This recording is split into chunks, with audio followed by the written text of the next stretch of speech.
El coronel Jaime Ramírez, jefe antinarcóticos de la Policía de Colombia, con el apoyo de la DEA, encuentra la fábrica de cocaína más grande del mundo.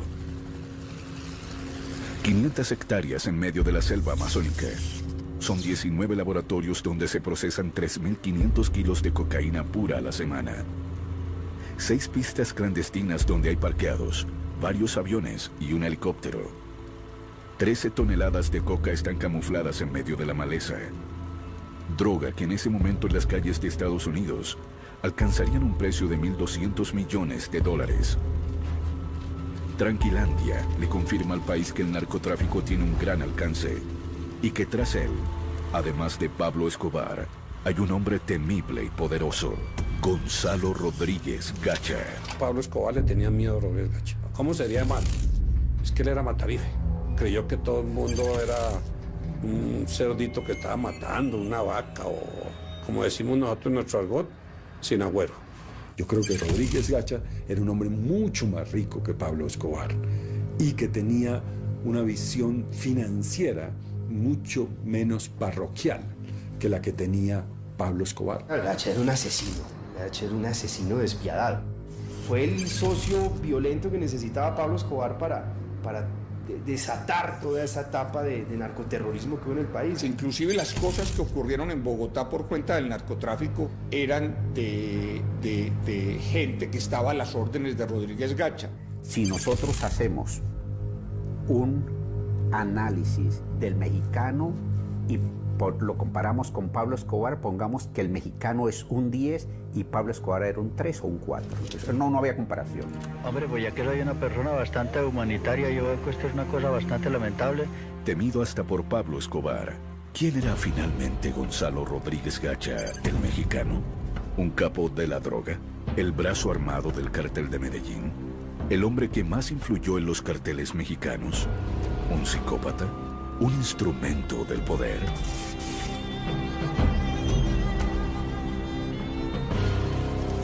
Primeros años. De pocas palabras, bajo perfil, con gusto desmesurado por la cultura mexicana. Gacha es una mezcla de gran empresario del narcotráfico y terrorista. Alguien sin límites morales.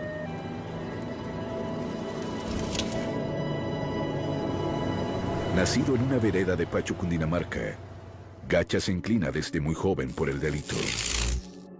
Lo que se puede saber es que nace en una familia humilde, de padres campesinos, y desde muy temprana edad comienza a dar señales de ser un muchacho muy vivo, que se roba la plata de la venta de los quesos de la familia y que quiere surgir, quiere salir de la pobreza.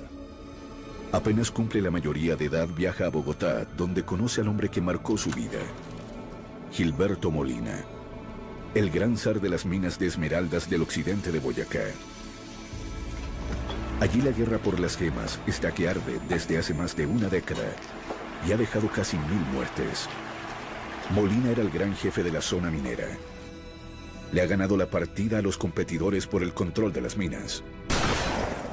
Entra el contacto con las armas en el desarrollo de sus relaciones con la minería de las esmeraldas, que le va a permitir posesionarse, dado el carácter violento y su particular inclinación a resolver a través de las acciones definitivas, mortales, los conflictos que hay en el área minera. Intenta hacerse rico buscando esmeraldas, pero Gacha no quiere ser un subalterno. Quiere tener sus propias minas, su propia riqueza, su propio ejército. Y va a probar suerte a la costa atlántica, en plena bonanza de la marihuana. Son mediados de los años 70. Entre La Guajira y Santa Marta, la aduana de Colombia dice que hay 131 pistas clandestinas y puertos ilegales en los que se pueden cargar hasta 64 barcos con marihuana. La hierba viaja por el Caribe y llega hasta el sur de los Estados Unidos. Gacha trafica marihuana por poco tiempo. A Rodríguez Gacha nunca le gustó trabajar con marihuana porque era muy voluminoso el negocio y dejaba menos dividendos comparado con la cocaína. Muy pronto descubre que el gran negocio es exportar cocaína. Para entonces la pasta de cocaína viene de Perú y Bolivia y se refina de manera artesanal en el sur de Colombia. Luego es enviada en pequeños paquetes a Estados Unidos y Europa. Yo creo que en principio el aporte de Gacha fue traer la semilla de la coca a Colombia y empezar a producir 3 y hasta 4 cosechas al año en este país sin depender del suministro de Perú y de Bolivia. Cuando ellos descubren la mina, de cómo un kilo de coca que valía aquí en ese tiempo $1.000 y en Miami valía 15 y en Nueva York 20 y en el Japón 100, se encontraron un banco emisor ahí, porque es pura plata. Traen la semilla, siembran el territorio, particularmente los llanos orientales, el Caquetá, el Meta, Casanare, siembran los territorios del país con hoja de coca, producen en los laboratorios, en las cocinas, el alcaloide, lo trasladan a través de las rutas comerciales y lo colocan en los mercados de consumidores, lo que hace que el precio de la coca tenga un control único por quien lo está produciendo. Gacha convierte una empresa artesanal en una industria. La industria de la cocaína va creciendo lentamente en los territorios olvidados por los gobiernos colombianos, a donde llegan en masa campesinos sin tierra. El gobierno de Estados Unidos ya ve este como un nuevo frente de guerra. En 1973, el presidente Richard Nixon ha creado la DEA. La guerra de Vietnam ha terminado y Estados Unidos enfoca sus esfuerzos en la nueva guerra contra las drogas que proviene de América Latina. La cocaína es la nueva moda de los bares en Nueva York, Los Ángeles y Miami. La demanda crece y los cultivos y laboratorios también. La cocaína está de moda en Estados Unidos. La revista Newsweek publica un artículo en portada que glamoriza el uso de la cocaína. Dice que es como tomar vino. Eso hay que entenderlo para poder comprender por qué el cartel de Medellín, y en este caso Rodríguez Gacha, se vuelven muy poderosos.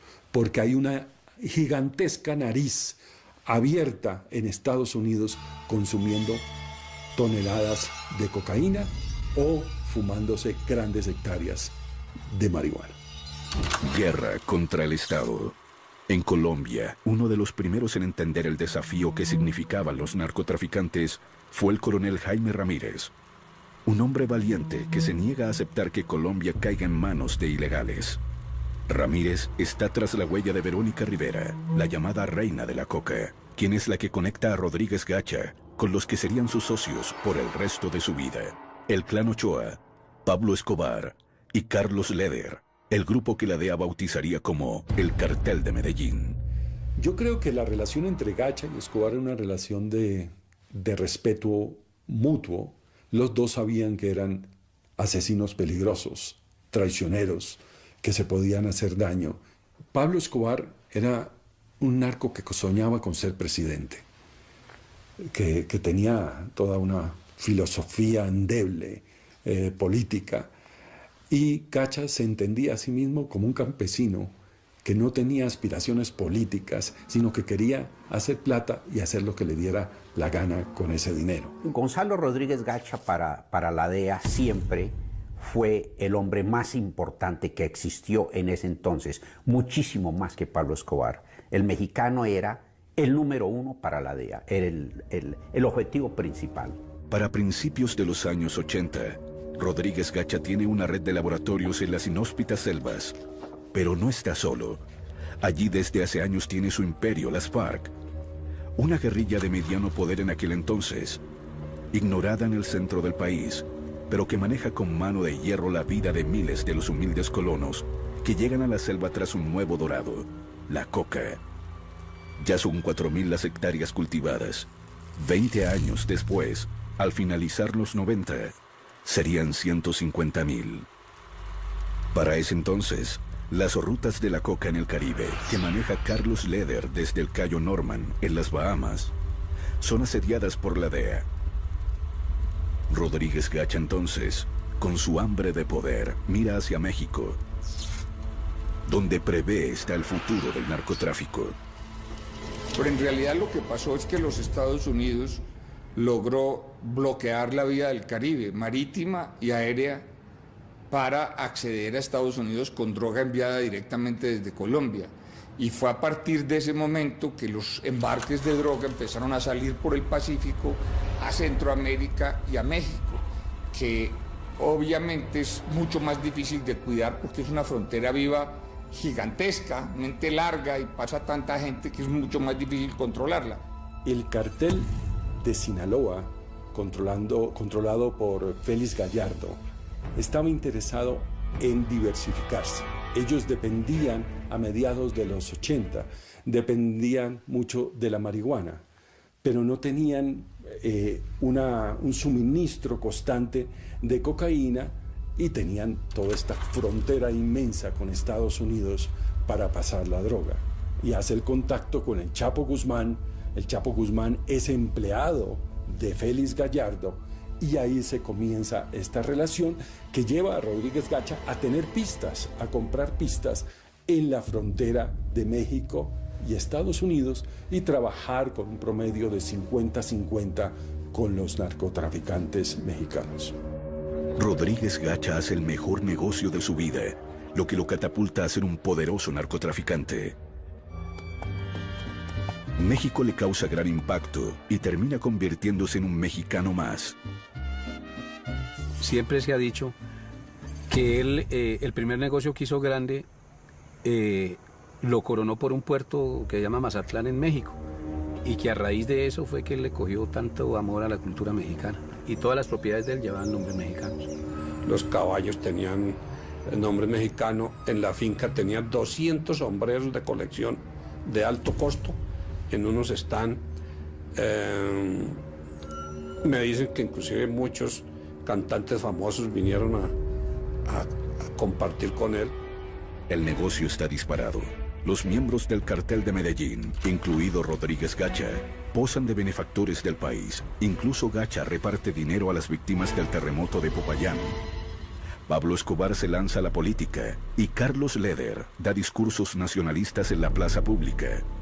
La economía tolera los dineros mal habidos y la sociedad convive con los narcos como si fuera una nueva clase social emergente.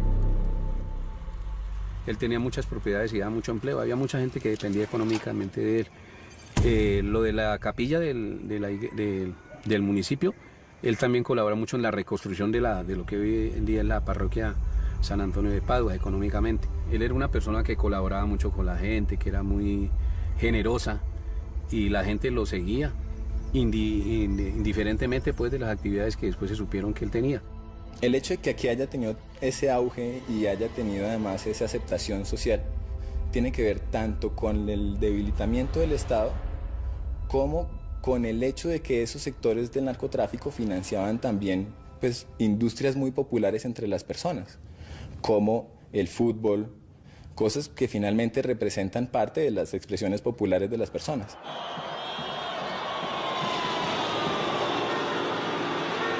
Gacha compra a Millonarios, el equipo de fútbol más popular de Bogotá, y el negocio se celebra con un clásico contra Santa Fe, en Pacho, el pueblo del mexicano. Cuando vino Millonarios me acuerdo que la pretemporada la hicieron acá en Pacho. Me acuerdo del Toro Funes que vino, me acuerdo de Godoy, de Vivalda.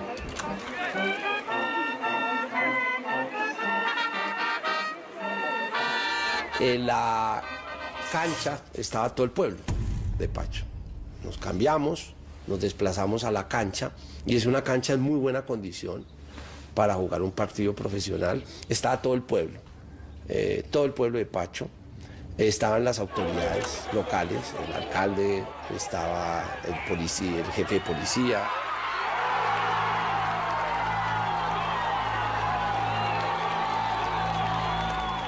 Solo un puñado de hombres ven en los narcotraficantes un peligro para la sociedad.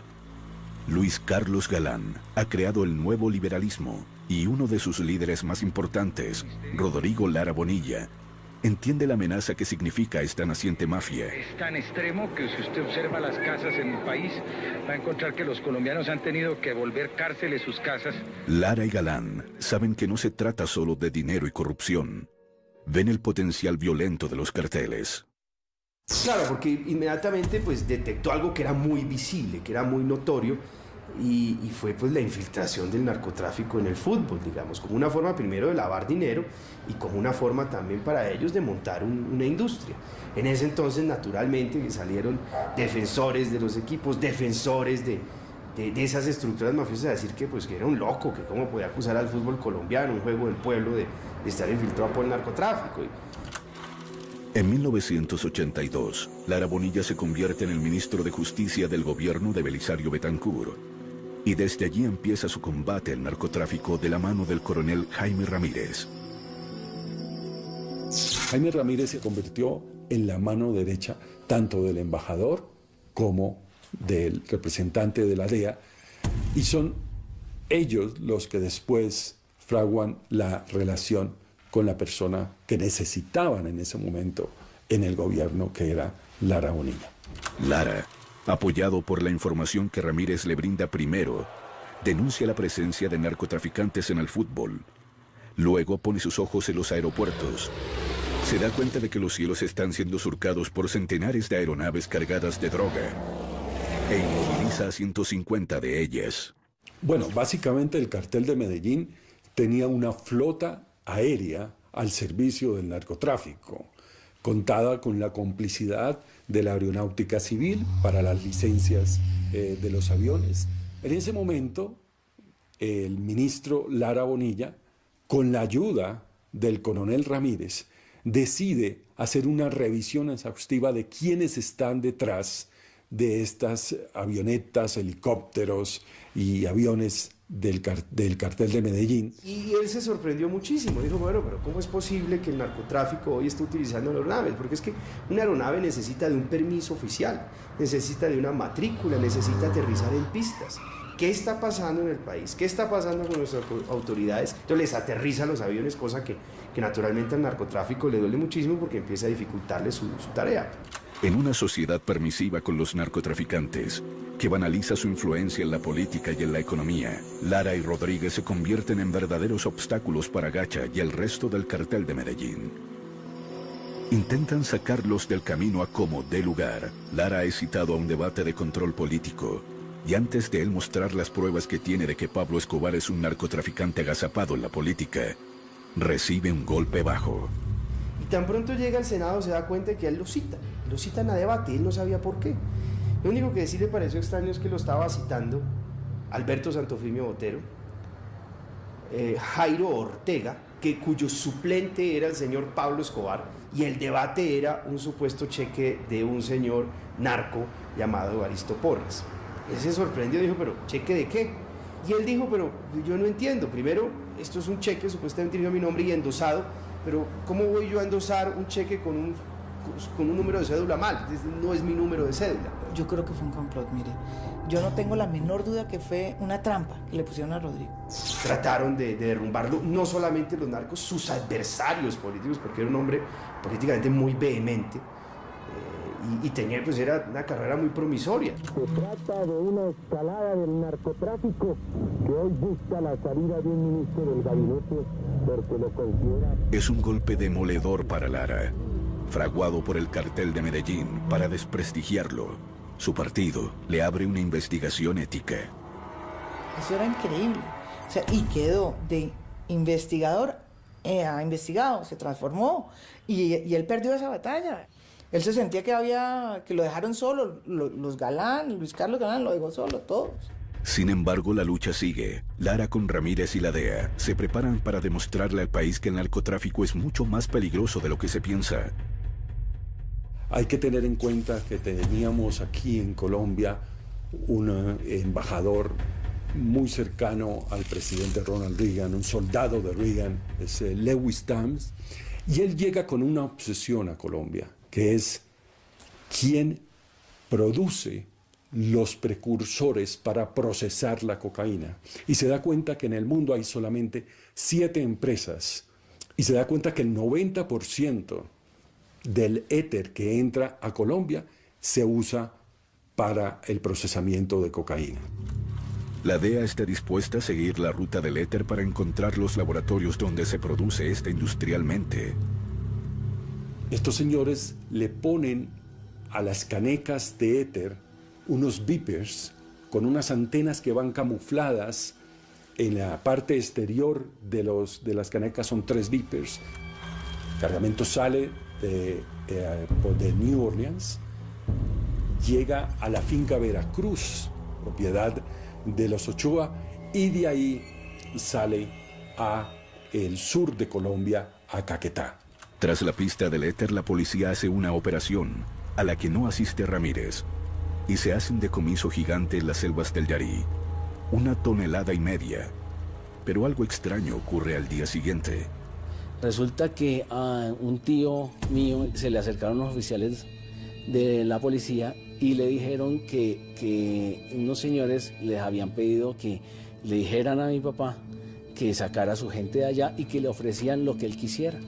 Entonces él sospechó. El hecho que intentaran sobornar a Ramírez fue un indicio para Ramírez de que quedaba más droga por incautar. Entonces él se fue para allá en un helicóptero pequeño con un piloto y un escolta y aterrizaron, y hasta ese momento fue la cantidad de droga, cocaína pura, más grande que se había cogido en Colombia, y él empezaba a ver que había muchos más laboratorios, que lo que pasa es que estaban camuflados entre la selva. Yo creo que Tranquilandia es el comienzo de todo, y es el comienzo de la gran tragedia nacional que hemos vivido en los últimos 30 años. O sea, ahí arrancan los grandes problemas del país.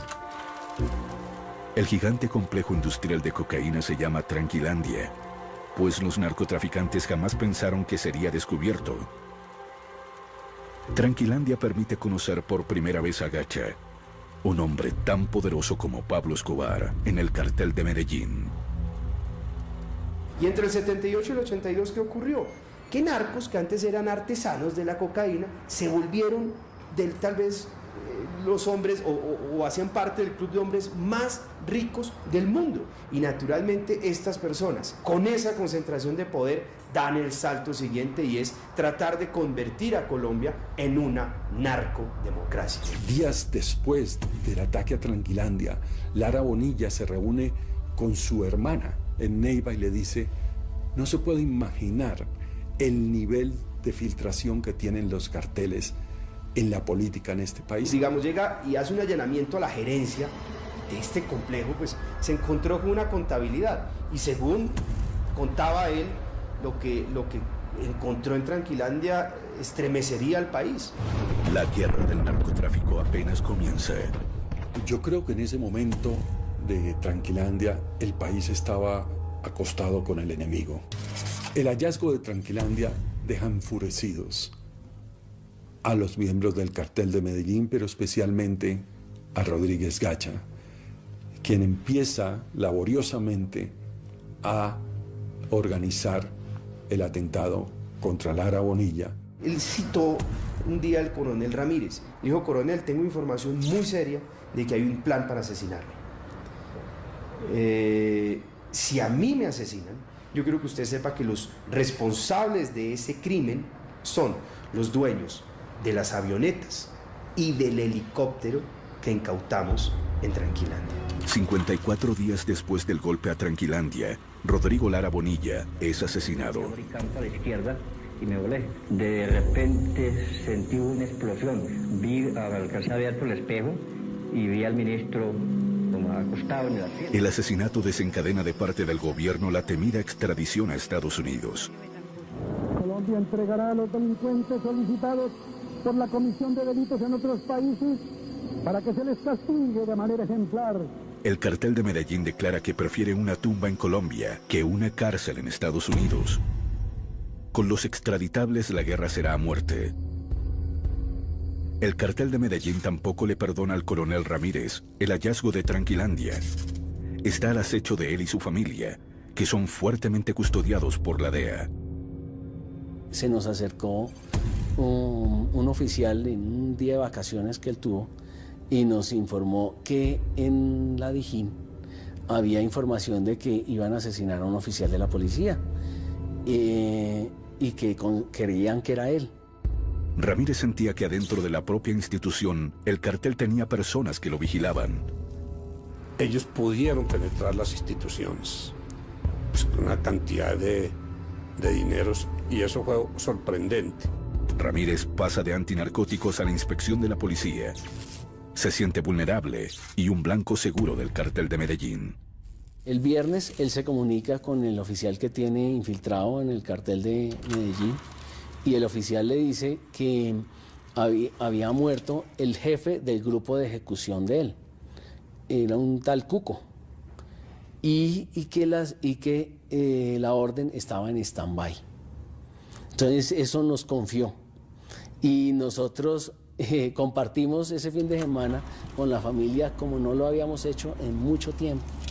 Ya regresando de Bogotá fue que nos hicieron el atentado. Íbamos hablando del futuro en ese momento cuando yo sentí algo que sonaba. Yo pensé que era que el carro estaba cascabeleando. Después entendimos que eran las ráfagas de ametralladora que tenía silenciador. En ese momento ya me di cuenta que Jaime fue una ráfaga tenaz. Cuando el carro pierde el control, mi papá cae al lado de mi mamá, nosotros nos tiramos al piso del carro cuando vimos que todo era un infierno. Entonces me bajé del carro para abrirle a mis hijos la puerta de atrás. En ese momento me encontré con el asesino de frente con la ametralladora que me la puso al pecho y yo le imploré que por favor no me matara. Entonces él se fue, Jaime estaba recostado, pues muerto, recostado sobre el lado mío y fue y le hizo un tiro en el oído para rematarlo.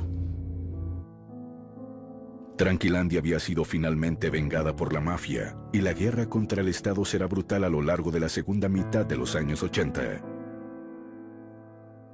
Eran misiones mesiánicas de un ministro que estuvo a punto de renunciar por una extorsión de los narcos, de un policía que creía en su país y que creía que había lugar para demostrar que se podía luchar contra ellos, y de uno que otro periodista o político que apoyaba también esa causa, pero no era una acción del Estado.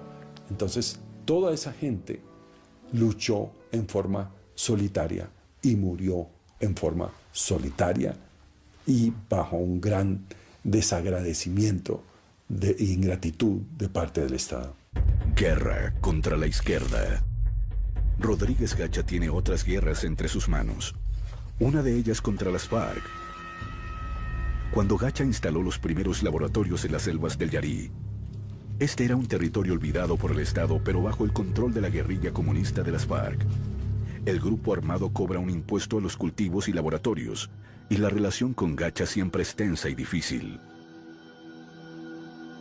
Gacha tenía unos intereses muy fuertes en el centro, en el sur del país, donde estaba el laboratorio Tranquilandia, que por mucho tiempo habían convivido con las FARC porque habían hecho un intercambio. Las FARC protegía el laboratorio y ellos vivían tranquilos y exportaban sin ningún problema. Por supuesto que las FARC, y quiero ser clara en esto, tuvieron muchas relaciones y muchos vínculos con el tráfico, pues porque fueron sus colonos, gente con la que ellos habían ayudado a colonizar el Caquetá, que estaban sembrando la coca y ellos eran intermediarios y ellos regularon ese mercado.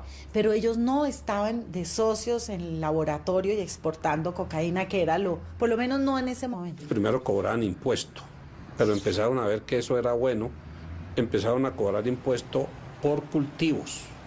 Después cobraban por laboratorio. Ese fue un curso de ascenso, después por kilo y después ya hicieron contactos internacionales. En el Magdalena Medio, donde Gacha se ha hecho a las mejores tierras, y allí la guerrilla también acosa con la extorsión y el secuestro.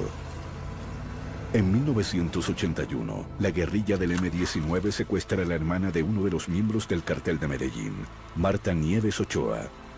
El cartel funda un grupo paramilitar en Puerto Boyacá, donde Gacha ha comprado inmensas tierras. El MAS, muerte a secuestradores. Así comienza una de las etapas más nefastas de la historia reciente de Colombia, la de las masacres y el exterminio.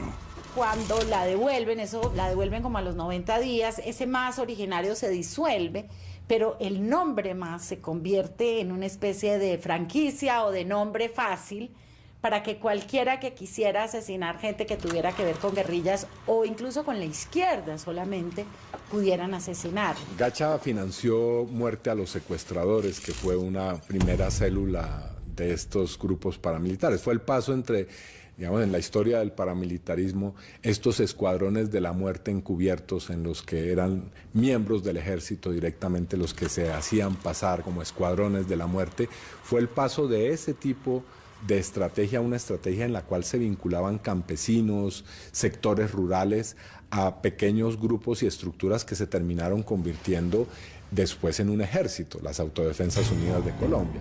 Pero bueno, Gacha hizo parte de todo ese proceso. El mexicano intenta hacer acuerdos con las FARC, pero no lo logra.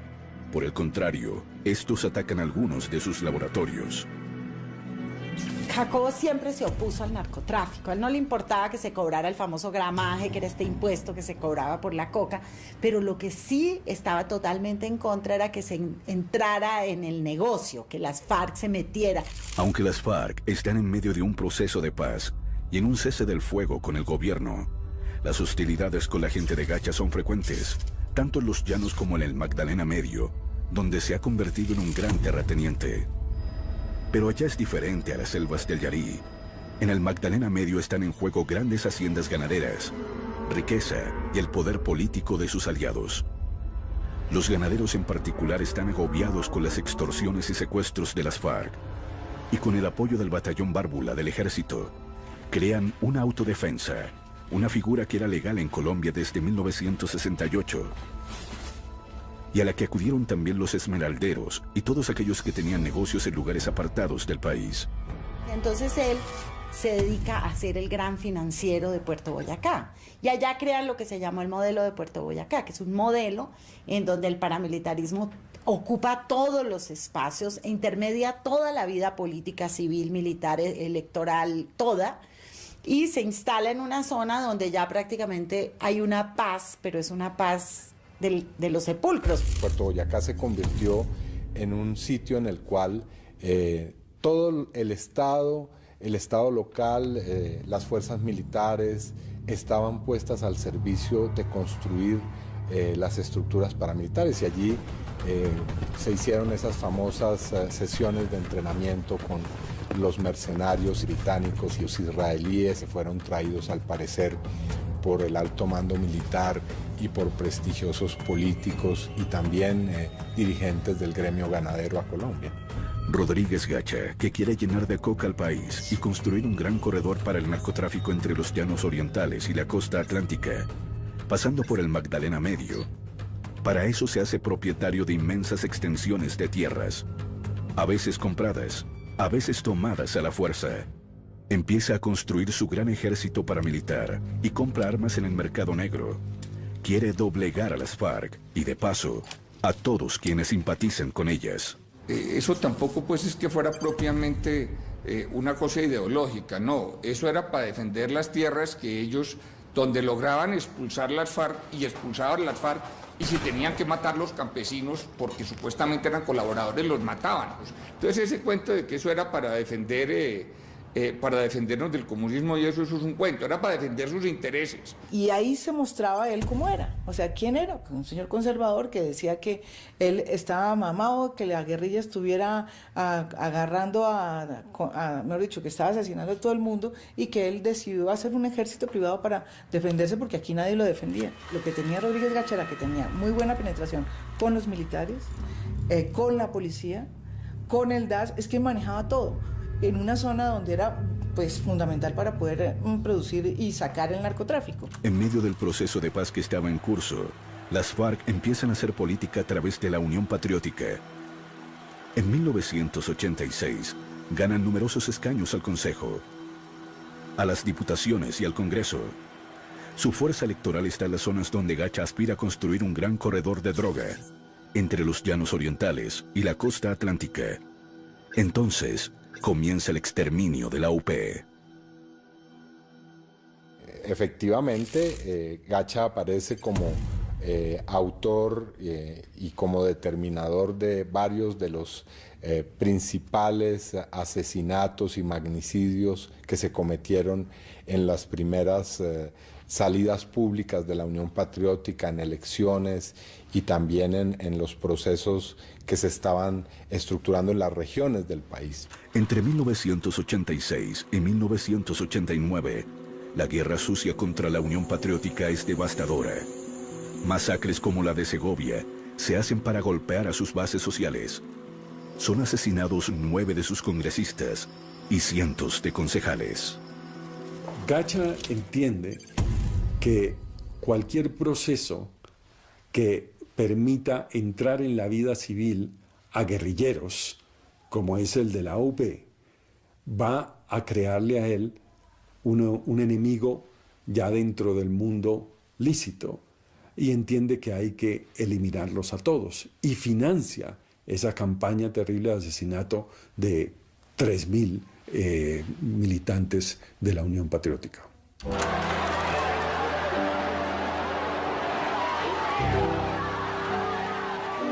En 1987, el proceso de paz, ya en manos del presidente Virgilio Barco, está en crisis. Las FARC rompen la tregua y semanas después, Gacha ordena la muerte del candidato presidencial de la UP, Jaime Pardo Leal, un carismático abogado de centroizquierda. La muerte de Pardo Leal se convierte en un punto de quiebre para el país. Las FARC asumen que no hay espacio para pactar la paz y se van por el camino de la guerra hasta hoy. Guerra contra el cartel de Cali. Gacha y el cartel de Medellín abren un nuevo frente de batalla en 1987, esta vez contra el cartel de Cali. La guerra empieza porque ellos se habían dividido sus negocios en Estados Unidos. El cartel de Cali toma la parte de Nueva York y la parte norte, y parece que ellos vieron mucho celo porque les fue mejor a los de Cali y empezaron a meterse en sus negocios. Esta es la guerra que marcará el principio del fin del cartel de Medellín. La guerra empieza cuando el cartel de Cali dinamita el edificio Mónaco donde vive Pablo Escobar. Luego el cartel de Medellín se ensañarán contra las drogas La Rebaja, una cadena de farmacias propiedad de los hermanos Rodríguez Orejuela de Cali. En esa guerra, el brazo armado, como lo fue en otras, del cartel de Medellín, era Rodríguez Gacha. Pablo Escobar sabía que contaba con un hombre que tomaba esas decisiones militares rápidas y que era bueno para la logística, y lo utilizó para esa guerra contra el cartel de Cali. Guerra contra esmeralderos. Pero a Rodríguez Gacha se le abrió un campo de batalla más. Sus antiguos amigos, los esmeralderos.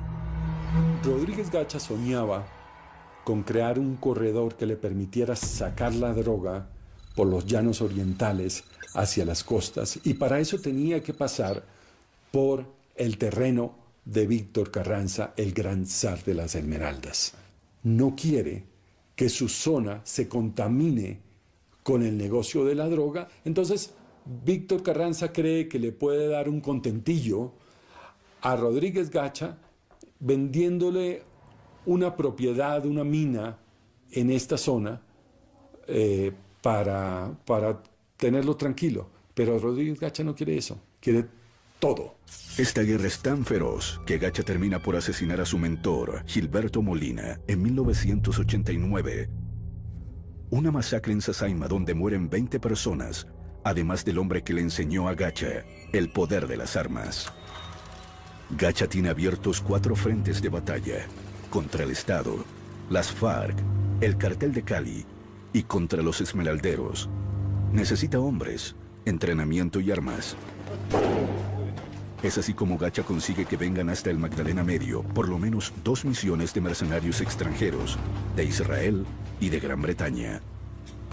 Antes de que los mercenarios israelíes llegaran a Colombia, Gacha tuvo contacto con mercenarios británicos que le ofrecieron volar en pedazos Casa Verde, el sitio, el epicentro de las FARC. Sobre los israelíes hay mucha controversia. Yair Klein, un ex oficial del ejército de Israel, llegó con otros oficiales en retiro de su país. Según sus propias versiones, recibieron $75,000 por entrenar a 3 grupos de 30 personas en el Magdalena Medio, en una de las fincas del mexicano. Yair Klein dice que él no sabía que Rodríguez Gacha era un narcotraficante, sino que era un empresario ganadero y agricultor de la región. Esa es una versión muy difícil de creer. Meses después de que Klein y sus hombres entrenaran a los paramilitares del Magdalena Medio, se produjo una ola de masacres como jamás las había visto Colombia. En esa escuela, la escuela de Jair Klein, si uno toma la lista de los alumnos, se da cuenta que fueron los grandes asesinos y autores de las peores masacres que ha visto la historia de Colombia. La manera como les enseñaron a todos el uso de los explosivos, la manera de matar gente sin necesidad de enterrarla, agilizaba las masacres. O sea, les enseñaron unas técnicas impresionantes para matar más rápido. ¿Dónde están las tumbas de las masacres colectivas? ¿Dónde están los nombres de los que fueron arrojados a los ríos? De los que fueron consumidos en fosos de caimanes y de cocodrilos que se construyeron para eso. Es decir, el imaginario de la criminalidad narco-paramilitar y narcoterrorista es absolutamente para espantar, para llenar de terror, porque ese era el propósito, construir el terror y gobernar y controlar el territorio desde el terror, administrando económicamente el miedo. En ese momento Colombia se suma en el periodo más aterrador de su historia. Los narcotraficantes tienen dinero, muchas armas, redes de cómplices en todos lados y ningún escrúpulo para matar. No solo han matado a Lara, sino a Lou Murtra, al procurador Carlos Mauro Hoyos, y vuelan la sede del DAS, que alberga a uno de sus archienemigos, el general Maza Márquez, a quien acusan de estar trabajando de la mano del Cartel de Cali. La mafia de Cali quiere evitar un golpe mortal contra sus familias y para ello necesitan infiltrar al Cartel de Medellín. Necesitan la cabeza de Gacha. El Cartel de Cali diseña una estrategia demoledora de infiltración del Cartel de Medellín, en el marco del cual aparece Jorge Velázquez, el navegante. El Cartel de Cali sabe que Rodríguez Gacha o cualquiera otro de los narcotraficantes del Cartel de Medellín, tarde o temprano, iba a buscar la ayuda del navegante. Y el navegante empieza a reportar al DAS y al Cartel de Cali todas las acciones de acercamiento a Rodríguez Gacha. Velázquez se gana la confianza de Gacha. Le hace viajes con droga. En varias ocasiones es citado a Pacho por el mexicano. Nadie sospecha que se trata de un informante. Gacha necesitaba armas y le pide a Jair Klein que le solucione ese problema. Y para ello, Rodríguez Gacha le presenta a Klein a Jorge Velázquez, el navegante. Son 2.000 fusiles, muchos de los cuales serán encontrados después en las propiedades de Gacha. Después se hizo un seguimiento del serial de una de las armas y se logró establecer que fue la que se usó para el asesinato del candidato Luis Carlos Galán. Rueda Rocha, que es el asesino de Galán, el asesino, el que puso el que está involucrado en todos estos atentados, era un hombre de Jacopí, era un muchacho de Jacopí, y Jacopí era zona de Gacha. A Luis Carlos Galán lo matan porque ellos creen que les va a voltear la torta. O sea, ellos tenían muchísima gente en el Congreso.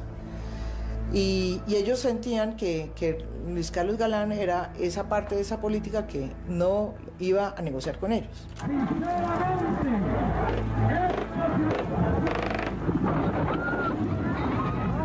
Lamentamos informar a los colombianos que el precandidato liberal Luis Carlos Galán Sarmiento ha fallecido. Efectivamente, el clímax de una serie de hechos terroristas que tiene sumido al país en la peor crisis de su historia es el asesinato de Luis Carlos Galán.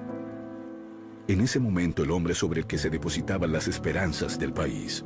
Durante el año 89 y parte del año 90, y todo el gobierno del presidente Barco y parte del de Betancur, fue una batalla por la supervivencia de la democracia. Cuando a una campaña a uno le matan la mitad de los candidatos presidenciales, entonces uno dice, ¿qué hubieran hecho? No, pues ojalá hubiéramos tenido más justicia y hubiéramos podido tener más justicia de la que teníamos en ese momento. El problema verdadero era ese, que no teníamos suficiente justicia para encarar estos personajes y que había complicidades en la sociedad. Es a César Gaviria quien le corresponde reemplazar a Galán como candidato a la presidencia por el Partido Liberal. Sobre él también se ciñe la amenaza de la muerte.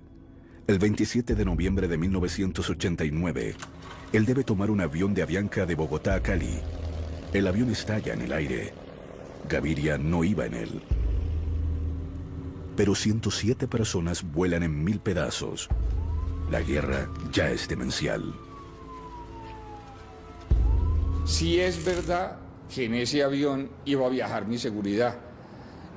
Y el vuelo se movió para 2 horas antes. Y yo la semana anterior o 2 semanas antes había tomado la decisión de no montar más en avión comercial por una razón que creo que es fácilmente comprensible.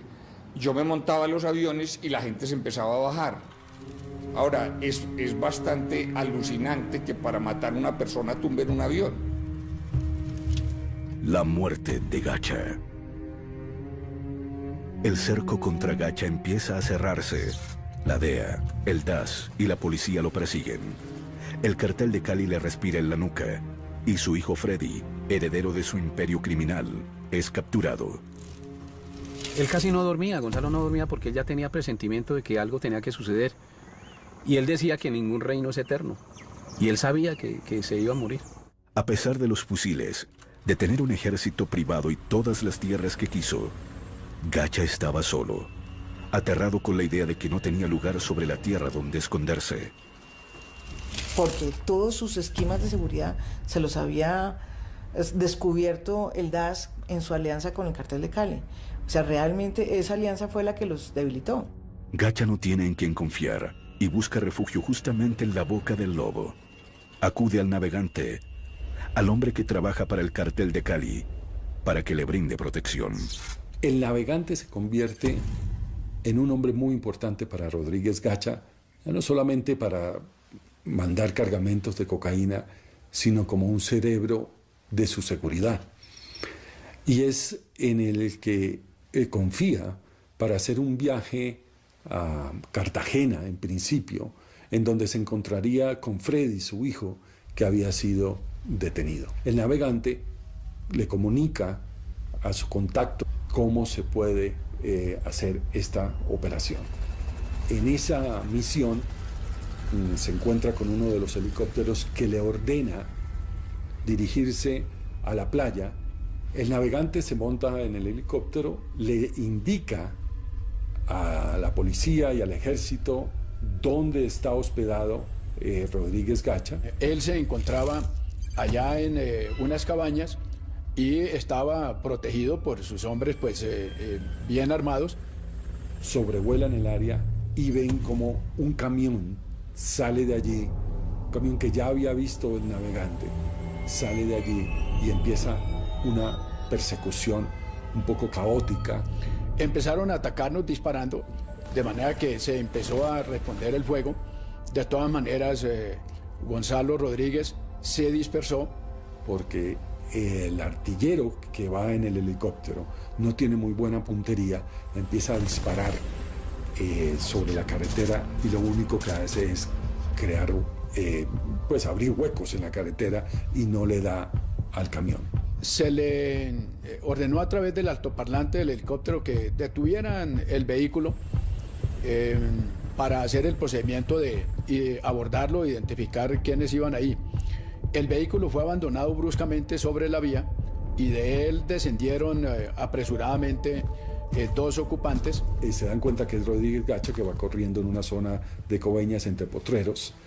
Hay un momento en el que Rodríguez Gacha trata de pasar muy rápido por una cerca de ese potrero y se levanta el cuero cabelludo y empieza a sangrar.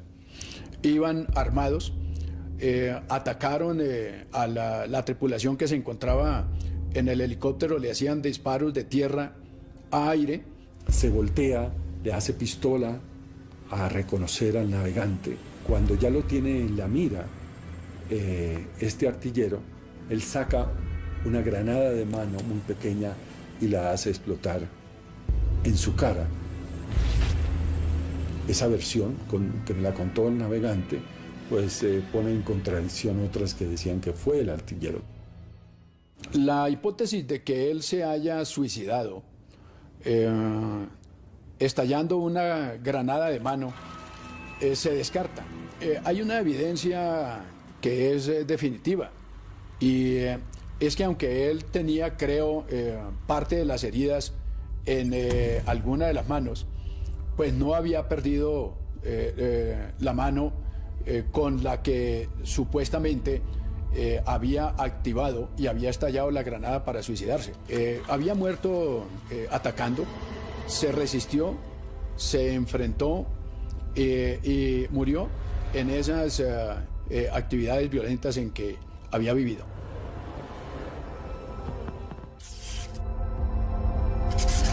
Gonzalo Rodríguez Gacha murió el 15 de diciembre de 1989, a sus 42 años. Dejó un legado de muerte que retomaría los paramilitares a través de las Autodefensas Unidas de Colombia.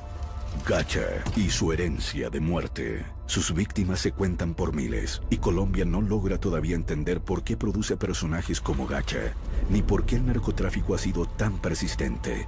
Yo tengo la teoría que todos estos personajes fueron producto de las circunstancias. Yo he entrevistado a muchos de estos paramilitares, narcotraficantes, y yo siento que es gente que donde les tocó vivir en un país donde se normalizó matar, se normalizó hacer unas maldades terribles, y que quizás si esa misma persona nace en otra circunstancia, jamás se le ocurre volverse un monstruo, ni un asesino, ni un psicópata. La estela de muertes, de víctimas, de viudas, de huérfanos, de desaparecidos, de despedazados, de triturados por la maquinaria criminal de Gacha, es absolutamente imponderable.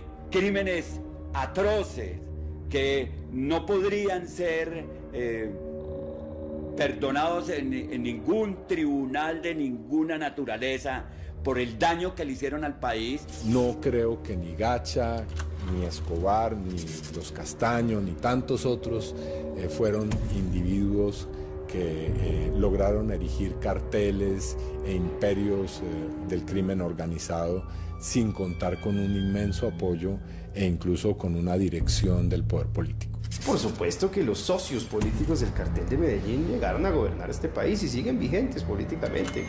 Pero entonces yo no creo que hayan ganado. Eso es un combate y una lucha que nunca termina. Pues como dijo algún escritor colombiano, en Colombia la política ha corrompido el narcotráfico. Memoria dolorosa. La muerte de Gacha llenó de alivio a muchos y debilitó el cartel de Medellín. Sin embargo, ni su muerte ni la de Pablo Escobar han significado el fin del narcotráfico. De hecho, México, el país que Gacha siempre quiso imitar, paradójicamente parece imitar su sed de sangre. Cuando uno mira tantos años de lucha, tantos muertos, para algo que no ha producido mayores efectos, sobre todo en Estados Unidos, o sea, no han reducido el consumo, sigue siendo un negocio gigantesco, hay más de 500 000 de personas en la cárcel. Entonces uno sí se pregunta si ese esfuerzo descomunal que ha hecho Colombia o que está haciendo México o Centroamérica, pues sí son la política correcta, pero ha sido muy ineficaz. El problema del narcotráfico ni se ha resuelto ni se ha reducido y empieza a verse como una política que fracasó. Es que la industria del narcotráfico se transformó. Ya no es la industria del narcotráfico de los viejos cártel, ni de los grupos de traquetos, ni de los apodados como Cuchillo, Jabón, Los Gemelos. Hoy el narcotráfico es una empresa productiva de altísima confidencialidad, con una serie de personajes que juegan el papel de testaferros a prueba de toda duda, que son capaces de mover por los circuitos económicos convencionales la mercancía y lavar activos desde las bolsas de Nueva York, de Japón o desde cualquier parte del mundo. Los narcotraficantes siguen ahí, han estado siempre, desde que llegó el narcotráfico a Colombia ha habido vínculos de narcotraficantes con políticos, no solo de paramilitares, no solo del cartel de Medellín. Las FARC también tienen nexos muy establecidos con el narcotráfico y tienen nexos muy establecidos con políticos. Y es una fuente de financiación de políticos, una fuente de financiación infinita para políticos en las regiones, de dinero, de votos, que les sirve a los políticos de la región. Es que Estados Unidos tiene el sistema bancario que lava más dinero del narcotráfico. ¿Por qué nos vamos a quedar callados? Eso hay que decirlo también. Hay que decir que en Wall Street se mueve una gran cantidad de dinero que en forma directa e indirecta es del narcotráfico. ¿Cuántos banqueros norteamericanos están presos por lavado de dinero? Ninguno. A la clase dirigente norteamericana le está faltando coraje para discutir este tema. Hay países que nunca irán a permitir que se realice la droga. ¿Qué pasó? Que desde que dividimos los temas empezamos a tirarnos la pelota el uno al otro. Entonces, usted es país productor, usted es país consumidor, usted lava dinero, usted produce precursores químicos. Pero es que si no hubiera coca no había consumo, esa es la más fácil. Pero Colombia sigue siendo un país en donde hay mucho narcotráfico, mucha producción de drogas ilegales, y tal vez la mejor forma de luchar contra el narcotráfico no sea una guerra frontal, sino sea básicamente reduciendo las rentas ilegales de este negocio. ¿Cómo? Nadie está hablando de legalizar la producción de cocaína, pero sí de repente de regular un mercado que produce unas rentas que si se le quitan generarían muchísimo menos violencia a las que hoy genera. La fortuna de Gonzalo Rodríguez Gacha pasó en buena medida al Estado, al que le tomó 25 años hacer la extinción de dominio. En algunas de sus fincas más exuberantes, viven hoy campesinos desplazados por la violencia.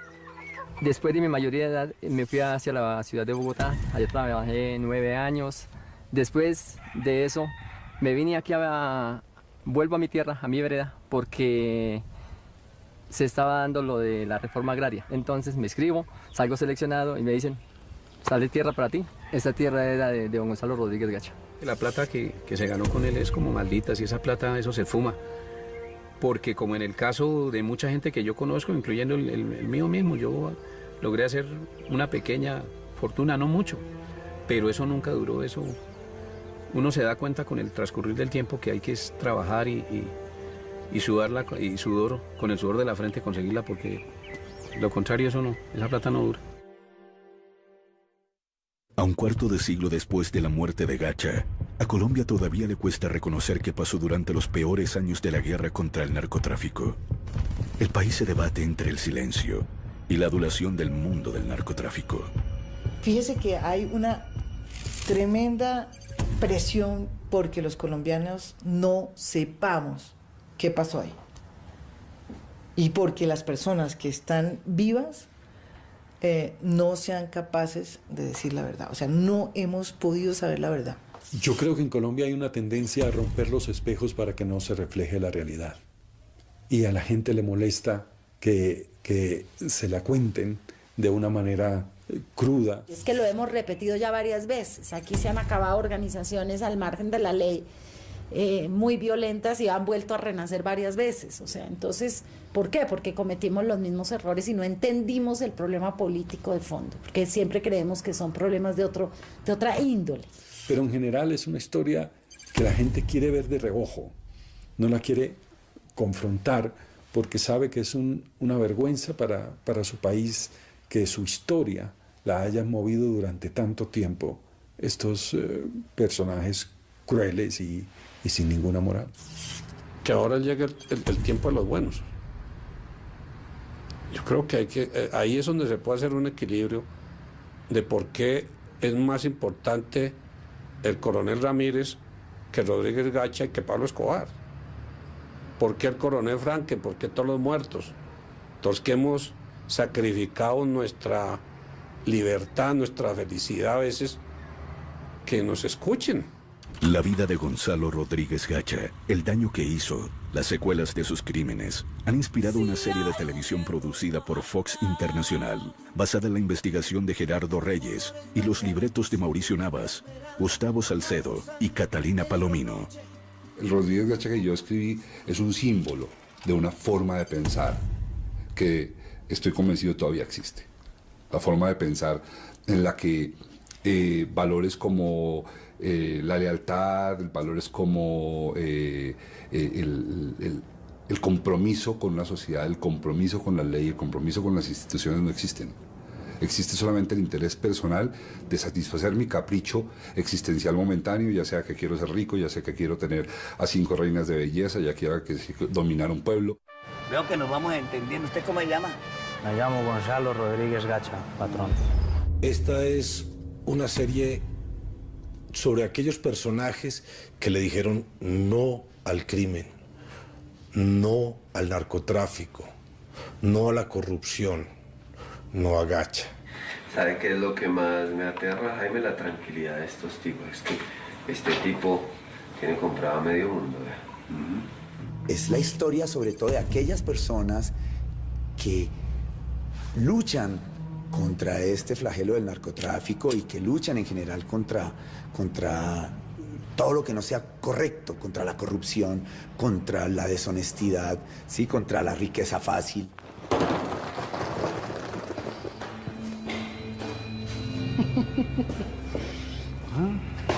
¿Cómo la vio? Así de sencillo. Desde el libreto mismo se ha tenido cuidado de no mitificar un personaje como Gacha. Contar la historia de este personaje que es muy atractiva, ¿sí? De una manera que permita ser leído por el espectador como lo que es, un bandido. Así nos gastemos una fortuna, vamos a acabar con ellos. La historia que todo colombiano debe conocer. Todos esos que me miran desde arriba me van a mirar desde el piso. El canal RCN te trae otra gran superproducción, alias El Mexicano, con Flora Martínez, Rafael Novoa, Juan Sebastián Calero, Carolina Gaitán, Toto Vega, Nicolás Rincón, Manuela González, Fabio Rubiano, alias El Mexicano. Gran estreno, mañana a las 9 de la noche. Después de protagonistas de nuestra tele en sus últimos días. Entonces la historia de Gonzalo Rodríguez Gacha y de un señor que se llama Jaime Ramírez, que él era un policía de investigaciones, un tipo muy inteligente, un tipo que llegó a ser nuestro como pionero en la investigación. Créame que cuando yo hablo también de ese tema me miran como si fuera un bicho raro que hubiera bajado de una nave extraterrestre. Mira, tú te metes a internet y encuentras muchísima información acerca de Pablo Escobar y toda esta gente y Gonzalo Rodríguez Gacha, pero entras a buscar información acerca, digamos, de Jaime Ramírez y encuentras apenas, creo que una página. Eso viene de casa. Jaime Ramírez Gómez creía en la institución, creía en ser un buen policía, creía en hacer las cosas correctamente, paga. De verdad la felicito. Ojalá todos los colombianos fuéramos como usted. Buenas noches. Y ojalá todos los policías fueran como usted. Yo le digo a un niño, ¿usted sabe quién es el coronel Ramírez? ¿Usted sabe quién era Rodrigo Lara? Pero le preguntas quién era Pablo Escobar o quién era Gacha y saben. Entonces, eso duele, lastima y uno dice, uy, ¿dónde estamos? ¿Qué nos está pasando, por favor? Puede decirse que la serie es un homenaje a quienes dieron su vida luchando contra el narcotráfico, cuando el resto de la sociedad ignoraba su dimensión. Rodrigo Lara Bonilla, en compañía de Jaime Ramírez Gómez, fueron los dos tipos que le pusieron por primera vez el pecho al narcotráfico en Colombia. Y los tipos que tuvieron la visión, el uno desde la policía y el otro desde la política, de saber que los criminales que estaban emergiendo eran criminales que la humanidad jamás había visto. Pero bueno, los dos tenemos el secreto, ¿no? Esto es llegar temprano a la oficina bien bañadito y uno debe que hablar, ¿sí? Arregladito y así funcionamos. Por favor, doctor Lara, siéntese. Rodrigo Lara era una persona vertical, recta, de verdad uno de los grandes héroes de esta patria, un político que de verdad ejercía el hecho de la política, que es el bien de la comunidad sobre el bien personal. Ahora sí, ¿tiene consejo de seguridad? No, doctor Lara, yo vine a hablar única y exclusivamente con usted.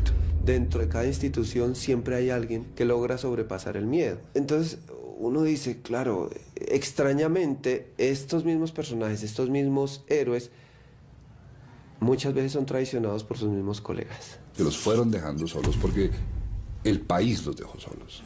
Les dieron la espalda, a los dos les dieron la espalda. Usted se dio el favor que yo le hice a usted.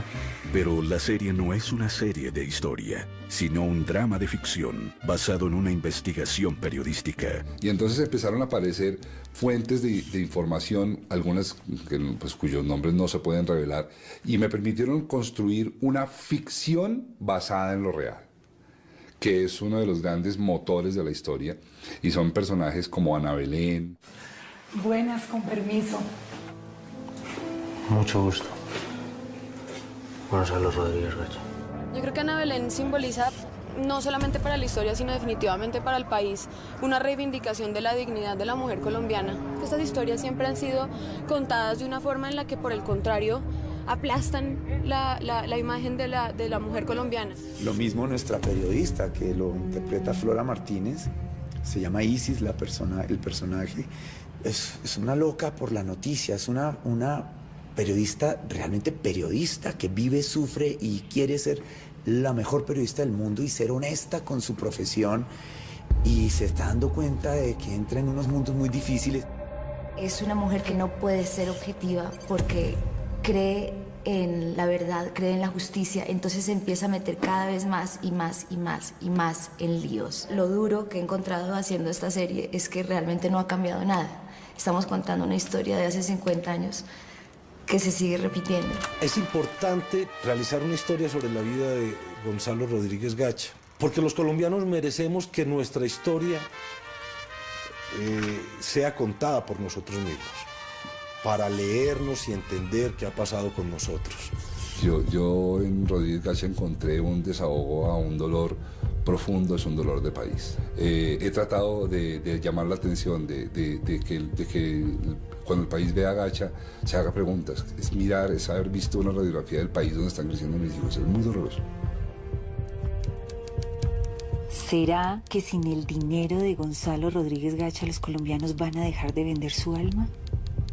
No, porque se fue el que las compraba, pero se quedaron los que la venden.